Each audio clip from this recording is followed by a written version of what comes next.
Good morning everyone, welcome to civil services study. अभी तक 13 test complete हो गए थे। यूपीएससी सिविल सेवा की जो टेस्ट सीरीज चल रही थी, यह है टेस्ट नंबर 14। तो चलिए स्टार्ट करते हैं।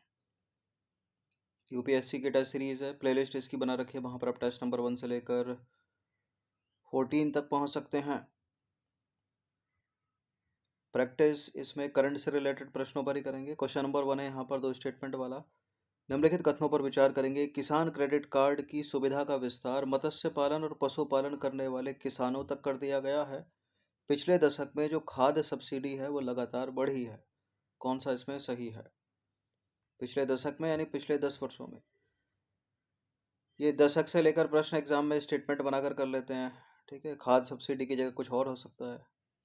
ठीक है, पिछले 10 वर्षों में भारत में रक्षा क्षेत्र में जो बजट है वो लगातार बढ़ा है। इस तरह से भी प्रश्न बनते हैं। तो बढ़ा है नहीं बढ़ा है उसके लिए आंकड़े पता होना चाहिए। तो पिछले 10 वर्षों में जो खाद्य सब्सिडी है वो लगातार नहीं बढ़ी है। ठीक है, बड़ी घटी इस तरह से हुआ कि पहला वाला सही है। तो सही ये पूछा है तो पहला वाला सही है केवल। देखिए, वर्ष 2018-19 में मत्स्य पालन और पशुपालन करने वाले किसानों के लिए किसान क्रेडिट कार्ड की सुविधा बढ़ा दी गई है। तो पहला वाला तो करेक्ट हो गया। ये एक तालिका देखिए आप। देखिए, 14-15 में 113, 15-16 में 134, फिर 16-17 में 130 कम हो गई। 2017-18 में 140, 18-19 में 171 बढ़ी, फिर 19-20 में कम हो गई, फिर उछाल मारा तगड़ा 20-21 में, और फिर 21-22 में कम हो गई। ठीक है, ये कोविड के चलते हुआ। तो दूसरा वाला जो स्टेटमेंट है वो गलत है। तो आरेख में दी गई जानकारी के अनुसार भारत में जो खाद्य सब्सिडी में हमेशा वृद्धि नहीं हुई है, बल्कि वृद्धि और कमी की अवधि के बीच इसमें उतार चढ़ाव आया है। तो दूसरा वाला स्टेटमेंट गलत है। क्वेश्चन नंबर 2 पर आ जाइए। निम्नलिखित कथनों पर विचार करेंगे। पहला कथन है, पिछले एक दशक में नवीकरणीय ऊर्जा में लगातार निवेश बढ़ रहा है। तापीय ऊर्जा की तुलना में नवीकरणीय ऊर्जा में विद्युत ऊर्जा की स्थापना दर अधिक है। यह भी कुछ इसी तरह का प्रश्न है। दूसरे प्रश्न का पहला वाला स्टेटमेंट ये भी गलत है। तापीय ऊर्जा की तुलना में नवीकरणीय ऊर्जा में विद्युत ऊर्जा की स्थापना की दर अधिक है। यह ठीक है, केवल 2 बी है इसका आंसर। देखिए, भारत नवीकरणीय ऊर्जा इंग्लिश में बोलते हैं इसको रिन्यूएबल एनर्जी। कौन कौन से नवीकरणीय ऊर्जा के संसाधन है या गैर नवीकरणीय ऊर्जा के स्रोत हैं, ये एग्जाम्स में पूछता रहता है। तो भारत नवीकरणीय ऊर्जा में निवेश के लिए उत्तरोत्तर पसंदीदा गंतव्य बनता जा रहा है। नवीकरणीय ऊर्जा वर्ष 2022 वैश्विक स्थिति रिपोर्ट के अनुसार विभिन्न कोविड-19 प्रतिबंधों के कारण वर्ष 2020 में गिरावट की संभावना को छोड़कर वर्ष 2016 के बाद से नवीकरणीय ऊर्जा में निवेश प्रति वर्ष 10 मिलियन अमेरिकी डॉलर के लगभग या उससे अधिक रहा। ठीक है, तो कोविड-19 का जो दौर था उसमें कम हुआ, और उसी के चलते ये प्रश्न पहला स्टेटमेंट गलत हो जाएगा, क्योंकि लगातार नहीं बढ़ी। वैसे उत्तरोत्तर वृद्धि की है। नवीकरणीय ऊर्जा में निवेश की जो दर है वो ताप विद्युत उत्पादन से अधिक है। दूसरा वाला सही है। इन सभी टेस्ट की आप फुल टेस्ट पीडीएफ प्राप्त कर सकते हैं। ये नंबर इस पर कॉल या व्हाट्सएप करके। क्वेश्चन नंबर 3 पर आ जाइए। जनरल नेटवर्क एक्सेस निम्नलिखित में से किससे संबंधित है? पसंदीदा निर्यात गंतव्य का मानचित्रण से, स्पेक्ट्रम संबंधी प्रस्ताव, ई कॉम विनियमन या विद्युत प्रणाली। जनरल नेटवर्क एक्सेस 100 प्रश्न आते हैं यूपीएससी सिविल सेवा की प्रारंभिक परीक्षा के जीएस पेपर 1 में। इस तरह के प्रश्न कर देगा और 4 स्टेटमेंट अगर पूछ लेगा किससे संबंधित है, तो विद्युत प्रणाली ए है इसका answer. General network access GNA का अर्थ अंतरराज्यीय पारेषण प्रणाली तक खुली और गैर भेदभावपूर्ण पहुंच है। एक राष्ट्र एक ग्रिड की अवधारणा को ध्यान में रखते हुए यह विद्युत वितरण के लिए विद्युत उत्पादकों और थोक उपभोक्ताओं के बीच अनावश्यक अनुबंधों को समाप्त करता है। जहां तक अनुबंधित मात्रा पूरी होती है, निर्माता को किसी भी उपभोक्ता तक पहुंच का अधिकार होगा। केंद्रीय विद्युत प्राधिकरण ने जनरल नेटवर्क एक्सेस के विचार की शुरुआत की। ठीक है, ट्रांसमिशन सिस्टम के उचित नियोजन के लिए और आवेदक से पारेषण शुल्क की सुनिश्चित वसूली हेतु। क्वेश्चन नंबर 4 पर आ जाइए। निम्नलिखित में से कौन सा स्थान भारतीय सामरिक पेट्रोलियम भंडार से संबंधित नहीं है? भारतीय सामरिक पेट्रोलियम भंडार से संबंधित नहीं है। विशाखापत्तनम, मैंगलोर, पादूर गुजरात का दहेज। भारतीय सामरिक पेट्रोलियम भंडार से संबंधित विशाखापत्तनम तो है, बेंगलोर भी है, पादूर भी है, गुजरात का दहेज नहीं है, तो डी है इसका आंसर। भारतीय सामरिक पेट्रोलियम भंडार लिमिटेड। देखिए, ऊर्जा सुरक्षा सुनिश्चित करने के लिए भारत सरकार ने 3 स्थानों, कौन कौन से वो स्थान, आंध्र प्रदेश का विशाखापत्तनम, बेंगलोर और पादूर में 5 मिलियन मीट्रिक टन कच्चे तेल के सामरिक भंडार स्थापित करने का निर्णय लिया, तो डी सही हो गया। सामरिक पेट्रोलियम भंडार सुविधाओं के निर्माण का प्रबंधन भारतीय सामरिक पेट्रोलियम भंडार लिमिटेड द्वारा किया जा रहा है, जो एक विशेष प्रयोजन वाहन है। यह पेट्रोलियम और प्राकृतिक गैस मंत्रालय के तहत तेल उद्योग विकास बोर्ड की पूर्ण स्वामित्व वाली सहायक कंपनी है, और इंजीनियर्स इंडिया लिमिटेड ने 3 स्थानों के लिए परियोजना प्रबंधन सलाहकार के रूप में काम किया है। इन 3 स्थानों के लिए विशाखापत्तनम, मैंगलोर और पादूर।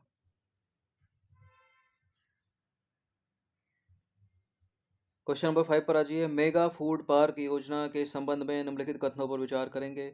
मेगा फूड पार्क क्लस्टर आधारित दृष्टिकोण के माध्यम से सशक्त फॉरवर्ड और बैकवर्ड लिंकेज के साथ खेत से बाजार तक मूल्य श्रृंखला के साथ खाद्य प्रसंस्करण हेतु आधुनिक बुनियादी ढांचा सुविधाएं तैयार करते हैं।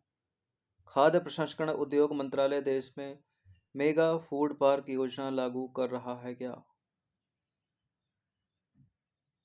बिल्कुल, ये करेक्ट है, दोनों के दोनों स्टेटमेंट, सी है इसका आंसर।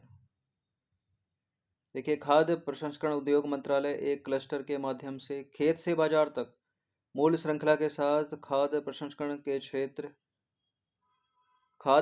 क्षेत्र के लिए आधुनिक बुनियादी ढांचे का निर्माण करने हेतु प्रधानमंत्री किसान संपदा योजना के तहत एक घटक योजना मेगा फूड पार्क योजना लागू कर रहा है, तो विकल्प सी सही है, यानी दोनों के दोनों करेक्ट हैं।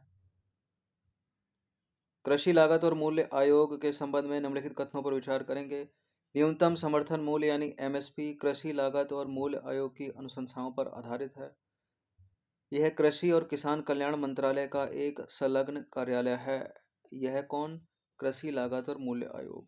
कृषि लागत और मूल्य आयोग भारत में उगाई जाने वाली सभी फसलों के लिए न्यूनतम समर्थन मूल्य यानी एमएसपी की सिफारिश करता है, सभी फसलों के लिए। ये गलत है, ये तीसरा वाला स्टेटमेंट गलत है, केवल 1 और 2 सही है यहाँ पर। तो कितने सही हैं करके पूछ रहा है, तो सभी 3 तो सही नहीं होंगे, केवल 2 यहाँ पर सही होंगे, बी।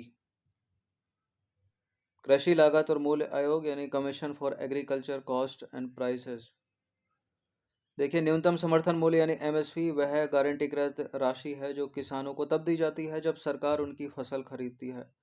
कृषि लागत न्यूनतम समर्थन मूल्य कृषि लागत और मूल्य आयोग की सिफारिशों पर आधारित है, जो उत्पादन लागत, मांग तथा आपूर्ति, बाजार मूल्य रुझान, अंतर फसल मूल्य समानता आदि जैसे विभिन्न कारकों पर विचार करता है, तो पहला वाला करेक्ट हो गया।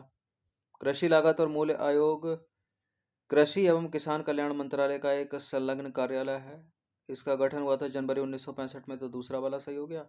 कृषि लागत और मूल्य आयोग वाइस अधिदिष्ट फसलों यानी मेनडेटेड क्रॉप्स के लिए न्यूनतम समर्थन मूल्य और गन्ने के लिए उचित तथा लाभकारी मूल्य की सिफारिश करता है, तो सभी फसलें नहीं है, इसलिए गलत है तीसरा वाला स्टेटमेंट।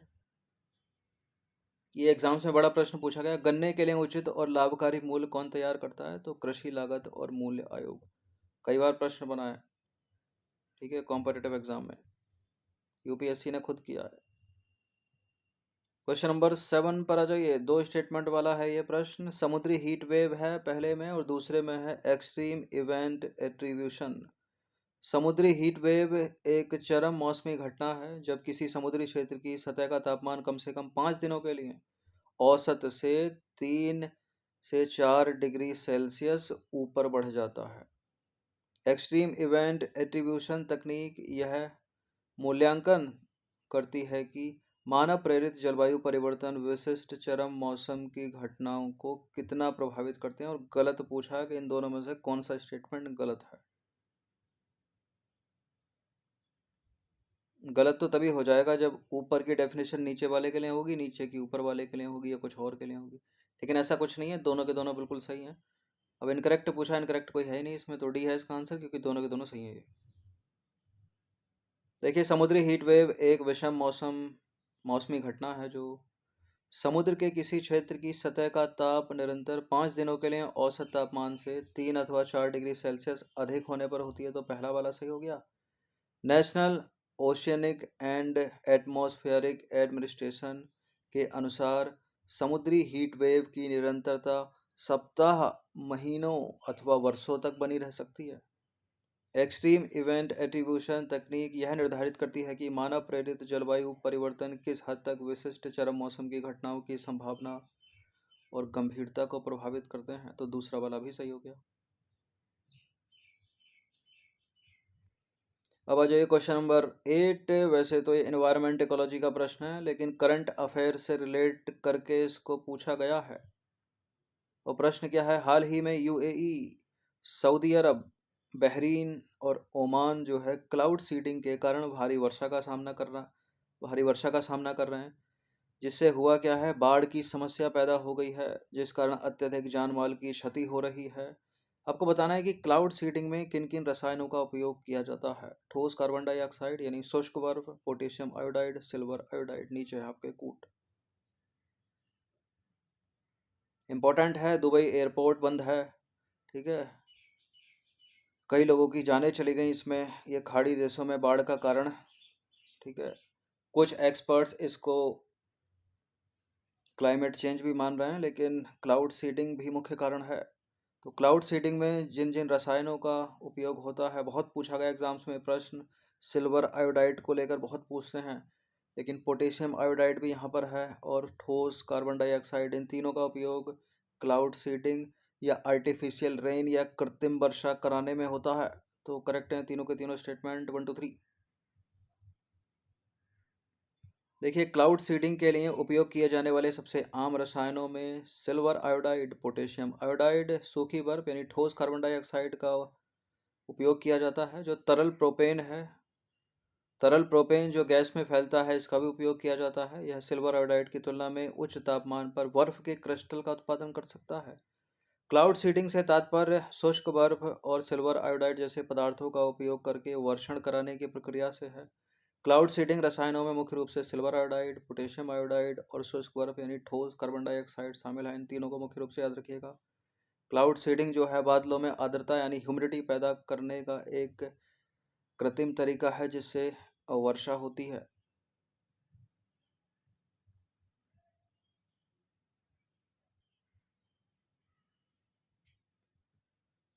क्वेश्चन नंबर 9 पर आ जाइए। टेक्सटाइल रिसाइकलिंग के संदर्भ में निम्नलिखित कथनों पर विचार कीजिए। और ज़्यादातर खाड़ी देशों में उधर वर्षा तो होती नहीं है, तो क्लाउड सीडिंग के माध्यम से ही वर्षा वहाँ पर कराई जाती है। टेक्सटाइल रिसाइकलिंग के संदर्भ में 3 स्टेटमेंट कौन सा सही है इसमें। देखिए, कांच या कागज जैसी सामग्रियों की रिसाइकलिंग की तुलना में क्या कपड़े की रिसाइकलिंग अधिक सुविधाजनक है। अधिकांश रिसाइकल्ड जो वस्त्र होते हैं वो प्लास्टिक की बोतलों से बनते हैं। रिसाइकल्ड पॉलिस्टर से बनी जो टी शर्ट होती है उसको दोबारा रिसाइकल्ड नहीं किया जा सकता।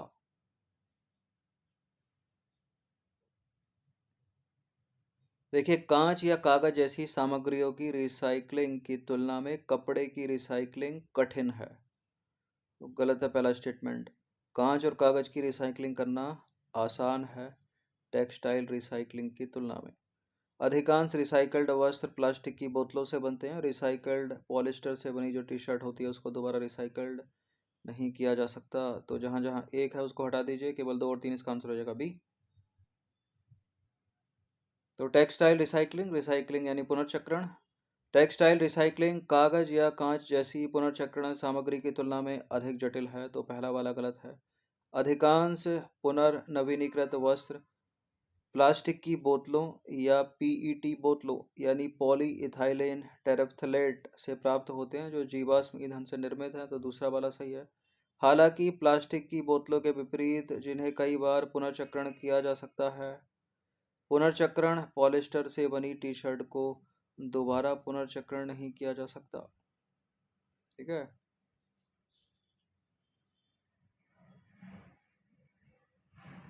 प्लास्टिक की बोतलों को कई बार पुनर्चक्रण किया जा सकता है।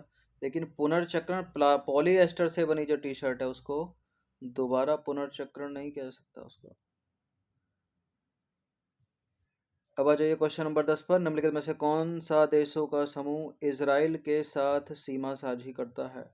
हाल ही में इजराइल और ईरान युद्ध के चलते समाचारों की सुर्खियों में बने हुए हैं। ये प्रश्न as it is UPSC civil सेवा 2017 में पूछा गया प्रश्न है।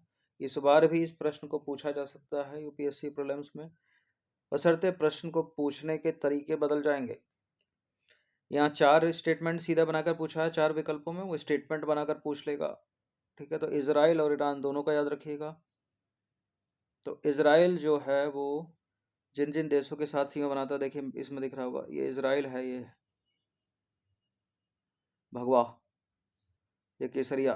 तो जॉर्डन से लगा है, सीरिया से लगा है इजराइल, लेबनान है ये ऊपर से, और इधर इजिप्ट से लगा है।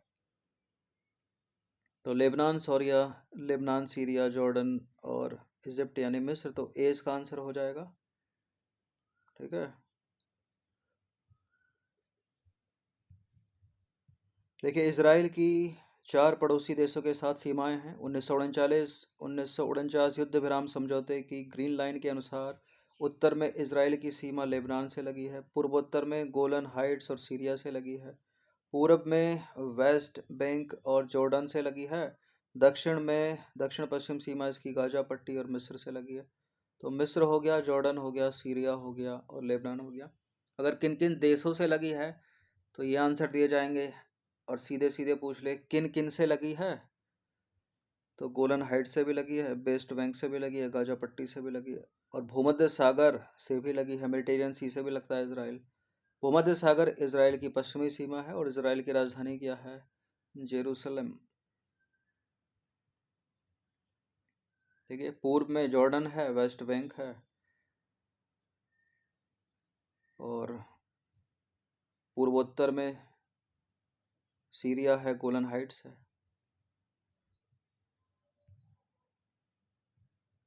तो 10 प्रश्न ऐड किए गए थे, इंपॉर्टेंट है, इनकी प्रैक्टिस कर लीजिएगा 1 से 2 बार।